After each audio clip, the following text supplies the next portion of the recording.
తాకట్టులో ఉన్న బంగారాన్ని విడిపించి ఆ రోజు ఆన్లైన్ ధరకే కొంటుంది కొమ్మూరి గోల్డ్. నమస్కారం అమ్మా. నమస్తే అంజలి గారు. నమస్తే. ఎలా ఉన్నారమ్మా? బాగున్నాను. చాలా సంతోషం. చాలా రోజుల తర్వాత కలిసాను. నేను చాలా బాగున్నానమ్మా. మీ ఫోన్ కాల్ వస్తే అదొక ఆనందం. ప్రేమగా పలకరిస్తారు. దూరంలో ఉన్నా దగ్గర ఉన్నా అనే భావనే కలుగుతుంది. అంత ఆప్యాయంగా మాట్లాడతారు. ఒక అద్భుతమైన ఆశ్రమాన్ని నడిపిస్తూ ఉన్నారు. ఎలా ఉందమ్మా అక్కడంతా? బాగుందండి. ఆశ్రమం అంతా పూర్తి అయిపోయింది కాబట్టి ఇప్పుడు రన్ అవుతుంది బాగానే. అందరూ రావచ్చమ్మా? ఎవరైనా రావచ్చు. అయితే నాకు వెల్కమ్ ఉంది. అయితే ఖచ్చితంగా ఒక రోజు వెళ్ళి ఆశ్రమం దగ్గర నుంచి నేను ఒక వీడియో చేస్తానండి. చాలా అద్భుతమైన ప్రశాంతమైనటువంటి ప్రదేశం అది. మీరందరూ కూడా వెళ్ళొచ్చు. ముఖ్యంగా అమ్మగారి సందేశాలు కానీ మీరు ఆ సత్సంగం వింటే నిజంగా ఇలా కూడా ఉంటుందా, మనలో మార్పు మొదలైతే మన జీవితంలో ఇంత మార్పు జరుగుతుందని మనమే భావిస్తాం.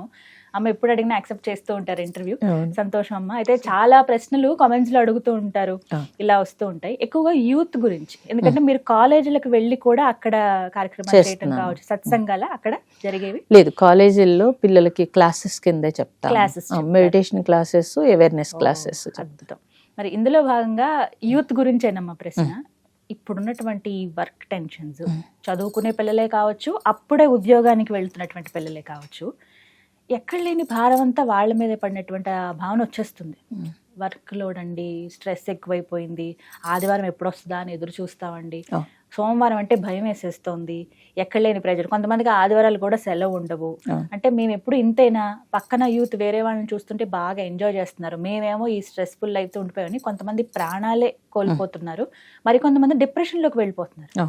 అంటే అసలు ఇవన్నీ ఎలా అధిగమించాలి? యూత్కి మీరు ఇచ్చేటువంటి ఒక సందేశం, సలహా? అంటే కామన్గా కాకుండా యూత్ ఏంటంటే ఇప్పుడు కాంపిటీషన్ ఎక్కువగా ఉందండి. వాళ్ళ వర్క్ లోడ్ నిజమే అది. ఎందుకంటే చదువుకునేటప్పటి నుంచి స్ట్రెస్ అనేది స్టార్ట్ అయిపోతుంది. ఒక రోజుతో వాళ్ళకి రాలేదు.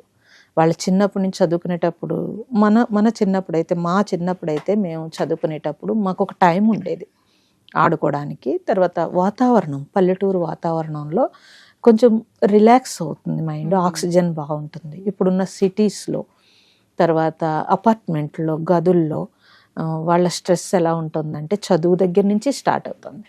ఎగ్జామ్స్, కాంపిటీషను, వీటన్నింటితోటి పోటీ పడడము అక్కడి నుంచి స్టార్ట్ అయిపోతుంది. కాబట్టి ఎప్పుడైతే మళ్ళీ జాబ్లోకి చేరిన తర్వాత అమ్మయ్య రిలాక్స్ అవుదాం అనుకుంటే, అక్కడ ఒత్తిడి ఏంటంటే అక్కడ ఉండే వర్క్ లోడ్ ఎక్కువ అవుతుంది. వర్క్ చేసేవాళ్ళు తక్కువ, ప్రాజెక్టులు ఎక్కువ. ఇది పిల్లలందరినీ చూస్తున్నాము. పాపం అది నిజం, బర్డెన్ వాళ్ళకి నిజం అండి అది. సో తర్వాత తీసుకునే ఆహారము, ఎన్విరాన్మెంట్, రిలాక్సేషన్ ఎన్విరాన్మెంట్ లేదండి. ఉన్న టైం కూడా ఒకవేళ వాళ్ళు కొంచెం రిలాక్స్ అవ్వడానికి సెల్ చూస్తారు. సెల్ చూస్తే ఏమవుతుందంటే మళ్ళీ మైండ్ వర్క్ అవుతుంది. ఆ రిలాక్సేషన్ అనేది వాళ్ళకి లేకపోవడం వల్ల, వర్క్ ఒత్తిడి వల్ల స్ట్రెస్ ఎక్కువైపోయి, చిన్నప్పటి నుంచి స్ట్రెస్, అండ్ మళ్ళీ పేరెంట్స్ బర్డెన్స్, కొంతమందికి రెస్పాన్సిబిలిటీస్ ఎక్కువ ఉంటాయి పాపం. ఆ రెస్పాన్సిబిలిటీస్, ఒకవేళ రెస్పాన్సిబిలిటీ లేకపోయినా కూడా వాళ్ళు పార్ట్నర్ తోటి వాళ్ళకి అవగాహన లేకపోవడము, అన్నింటితోటి యూత్ అయితే మాత్రం స్ట్రెస్ అనుభవిస్తున్నారు. ఇది నేను చూస్తున్నాను కూడా, చాలా వరకు ఇది జరుగుతుంది. అది జరుగుతుంది. అధిగమించే మార్గాలు చెప్పండి. అధిగమించే తప్పదు. అవును, మనం మాట్లాడుకుంటున్నట్టు వాళ్ళ జీవితంలో పైకి ఎదగాలంటే ఒక అడుగు ముందుకు వేయాలి. అంటే కంఫర్ట్ జోన్ నుంచి బయటికి రావాలి ఎవరైనా సరే. ఆ వేసే క్రమంలో తప్పుదోవలో వెళ్ళిపోయే వాళ్ళు ఉన్నారు, ఆ బర్డెన్ తీసుకోలేకుండా ఉన్న వాళ్ళు ఉన్నారు. అంటే ఎలా బయటికి రావాలి? ఎక్కువగా మంచిగా వెళ్ళే వాళ్ళకి ఎదుర్కోవడం కష్టమేనండి. ఇదైతే నిజం. అన్ని చోట్ల ఇది ఉంటుంది. ఎందుకంటే పూర్వం అయితే నెగిటివ్ తక్కువ ఉండేది. అప్పుడు కనిపించిపోయేవారు, వీళ్ళు నెగిటివ్ కాబట్టి మిగతా వాళ్ళు అందరూ పాజిటివ్ ఉండి, అందరూ మంచిగా ఉండి, ఎవరైనా నెగిటివ్ ఉంటే కనిపిస్తే వాళ్ళందరూ కలిసి వాళ్ళని ఇది తప్పు అని చెప్తూ ఉంటే కొంచెం తగ్గేది. ఇప్పుడు ఏమవుతుందంటే నెగిటివ్ ఎక్కువగా ఉంది, పాజిటివ్ తక్కువగా ఉంది. దానివల్ల ఏమవుతుందంటే 100 కాకులు అరిసినాయి అనుకోండి ఒకేసారి, మనకు కూడా ఆ సౌండ్ వినలేక అమ్మో అనేటట్టు విసుగొచ్చేస్తుంది. అలా మీరు మంచి చేద్దామన్నా కూడా, మంచిగా ఉందామన్నా కూడా చుట్టూ అందరూ వాళ్ళు ఈజీ మెథడ్లు లేకపోతే రాంగ్ వేలు వెళ్ళిపోతూ కనిపిస్తూ ఉంటారు. నేను చాలా మందిని చూశాను. ప్రమోషన్ రావాలనంటే ఎవరినో పట్టుకుని రకరకాలుగా చేయాలి అన్నప్పుడు నిజాయితీగా ఉన్న వాళ్ళు చేయలేరు. సో ఈ స్ట్రెస్ అప్పుడు ఎక్కువ అవుతుంది. ఎక్కడైనా సరే ప్రపంచంలో ఇది ఉంటుంది. ఈవెన్ స్పిరిచువల్లో కూడా ఉంటుంది. స్పిరిచువల్లో కూడా రాంగ్ వే చెప్పలేము ఇంకా అసలు. అప్పుడు మిగతా వాళ్ళందరూ పీపుల్ కూడా ఎలా ఉంటుందంటే వాళ్ళకి ఏం కావాలో ఆ రెమెడీలు కావాలి, అర్జెంటుగా రెమెడీ అని ఉంటుంది. దానికి కావాలంటే ఎంతైనా డబ్బు, ఎంతైనా పూజలు, ఎంతైనా చేస్తూ ఉంటారు. నువ్వు మారినాయన అంటే అంత ఈజీ కాదు. సో ఇక్కడ సొసైటీలో పీపుల్ ఏంటంటే తప్పనిసరిగా 2 రకాలమ్మా. ఒకటి, మనం జీవిస్తున్నప్పుడు చుట్టూ ఉండే కల్చర్ కానీ ప్రపంచం కానీ ఎలా ఉందో అలా జీవించలేకపోతున్నాము అని అంటే మన లోపల మన సోల్ శుద్ధిగా ఉందని అర్థం. సోల్ జర్నీ ఇది. ఎందుకనంటే వాళ్ళు అలా జర్నీ చేసి వచ్చారు కాబట్టి నచ్చట్లేదు. ఎప్పుడు కూడా ఎలా నచ్చుతారనంటే మన గుణాలను బట్టి ఎదుటివాడు నచ్చుతూ ఉంటాడు. ఒక దొంగవాడు మాత్రమే దొంగవాడిని గుర్తించగలడు, ఒక మంచివాడు మాత్రమే మంచివాడిని గుర్తించగలడు. పూర్వకృతం పుణ్యం అన్నప్పుడు పూర్వజన్మలో వాళ్ళ జర్నీ ఉంటుంది. ఆ జర్నీ ప్రకారం వచ్చినప్పుడు తప్పు చెయ్యాలన్నా చేయలేరు. ఎదుటివాడు చేసేసి వాడు ఎదుగుతూ ఉంటాడు, వీళ్ళు నలుగుతూ ఉంటారు. ఇంట్లో వాళ్ళు కూడా ఒప్పుకోరు. చూడు వాళ్ళందరూ ఎంత బాగున్నారో, నువ్వు ఒక్కడవే ఎందుకు ఎలా ఉన్నావు అని అడుగుతారు. అలా అడుగుతారు. వీళ్ళు మంచిగానే ఉంటారు. నేనేమంటానంటే అది అదృష్టం. ఎన్నో జన్మల నుంచి వాళ్ళు చేసి తెచ్చుకున్నారు దాన్ని. అది ఈ ఒక్క జన్మలో ఎవరి కోసమో అది పాడు చేసుకోకూడదు. ఒకవేళ వయసు వచ్చిన తర్వాత వీళ్ళకి అర్థం అవుతుంది, మెచ్యూరిటీ వచ్చిన తర్వాత, అప్పుడు మళ్ళీ మారదామంటే మారలేరు. కాబట్టి ఆ ఇన్నర్ని కాపాడుకుంటేనే సాటిస్ఫాక్షన్ కూడా ఉంటుంది. అవుటర్ సైడ్ ఎవరో ఏదో చేశారని మనం చేయకూడదమ్మా. మనిషికి జ్ఞానం ఉంది. మనం పశువులం కాదు. పశువులు ఒకటి ఎటు వెళ్తే అటు వెళ్తాయి. మనిషి అలా కాదు. ఎవరి ఇండివిజువల్ వాళ్ళే. అప్పుడు నీ ఇన్నర్ ఏం చెప్తోంది, నాకు ఎక్కడ సాటిస్ఫాక్షన్ వస్తుంది, నాకు ఒక మంచిగా ఉంటే సాటిస్ఫాక్షన్ వస్తుందా, చెడుగా ఉంటే సాటిస్ఫాక్షన్ వస్తుందా చూసుకోవాల్సి ఉంటుంది. కాబట్టి నేను మంచిగా ఉంటేనే నాకు బాగుంది అన్నప్పుడు నేను ఎందుకు చుట్టూ ఉండే వాళ్ళని పోల్చుకోవాలి? అంటే అప్పుడు మారకపోతే ఏదో వింతగా చూసినట్టు చూస్తారు. అది వాళ్ళ కర్మ. అంటే రకరకాల ముద్రలు వేస్తారు. వీళ్ళకి పొగరని, యాటిట్యూడ్ ఉందని, నలుగురితో కలవరని, సోషల్ ఉండలేరని, వీళ్ళు అసలు మెంటల్ కండిషనే బాలేదని, వాళ్ళతో ఎవరు చేరొద్దని, ఇలా ఇవి కూడా మనం వింటూ ఉంటాం. అవును, కానీ పట్టించుకోకూడదు అంటాను నేను. ఒకనాటికి వాళ్ళకి కూడా అర్థమవుతుంది. వాళ్ళు కూడా చేసి వాళ్ళకి కూడా విసుగొస్తుంది. అప్పుడైనా మళ్ళీ మీ వంక చూస్తారు, ఓ వీళ్ళే కరెక్ట్ అని చెప్పి. వివేకానందుడు చెప్తాడు, అందుకే మాటతో నువ్వెవరిని మార్చలేవు, నీ నడవడికి చూసి నీ వెనక నడవాలంటాడు. సో ఎవరికైనా సరే సెల్ఫ్ సాటిస్ఫాక్షన్ ముఖ్యం. ఒకవేళ మీరు చేశారు, మీకు నచ్చదు, ఒక దొంగతనం చేయడం మీకు నచ్చదు అనుకోండి, అయినా అందరూ తీసుకుంటున్నారు కదా నేను కూడా తీసుకున్నాను అనుకోండి, మనం ఉండలేము. అది రోజు మనల్ని ఆ థాట్ వెంటాడుతూ ఉంటుంది.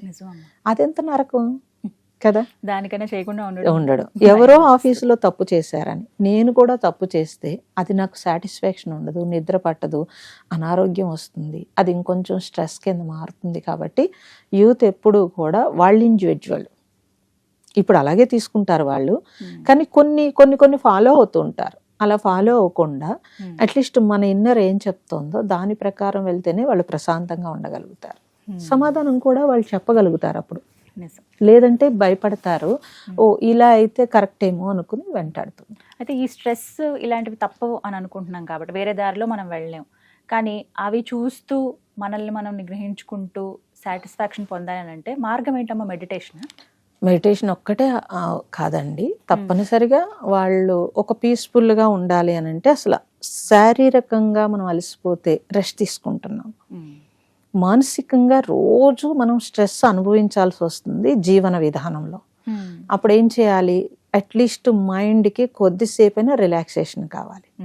అలా రిలాక్సేషన్ ఇవ్వాలనంటే వాళ్ళకి ఏం నచ్చుతుంది చూడాలి. కొంతమందికి మొక్కలు చేస్తే బాగుంటుంది, కొంతమందికి ఇల్లంతా అందంగా సర్దుకుంటే బాగుంటుంది, కొంతమందికి ప్రకృతిలోకి వెళితే బాగుంటుంది, కొంతమందికి మెడిటేషన్ చేస్తే బాగుంటుంది, కొంతమంది బుక్స్ చదివితే బాగుంటుంది. అలా ఎవరెవరికి ఏది నచ్చుతుందో, లేకపోతే పూజ చేస్తే నచ్చుతుంది కొంతమందికి, అలా ఎవరెవరికి ఏది నచ్చుతుందో ఆ టైం వాళ్ళు ఇచ్చుకోవాల్సి ఉంటుంది. This is my time. 24 hours మనకు భగవంతుడు ఇచ్చాడు. దాంట్లో మన ఉద్యోగము, మన ఫ్యామిలీ అన్నీ తీసేసినా సరే ఏ రోజుకి ఆ రోజు మీ పుణ్యం, మీ ప్రాణం ఉందంటే మీ పుణ్యం, మీ ఊపిరిలో ఉన్నాయంటే మీ పుణ్యం, అది మీరు తెచ్చుకున్నారు. మీరు తెచ్చుకున్న టైంని, ప్రతి టైము మీది.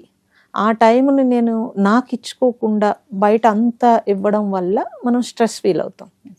అట్లీస్ట్ మీకు మీరు ఇచ్చుకుంటే మంచిగా మీరు నచ్చింది ఏదో ఆరోగ్యంగా వండుకు తినడానికో దేనికైనా సరే ఒక 1 hour మీరు ఇచ్చుకుంటే కనుక మీకు హ్యాపీనెస్ వస్తుంది. ఫస్ట్ సెల్ఫ్ సాటిస్ఫాక్షన్ వస్తుంది.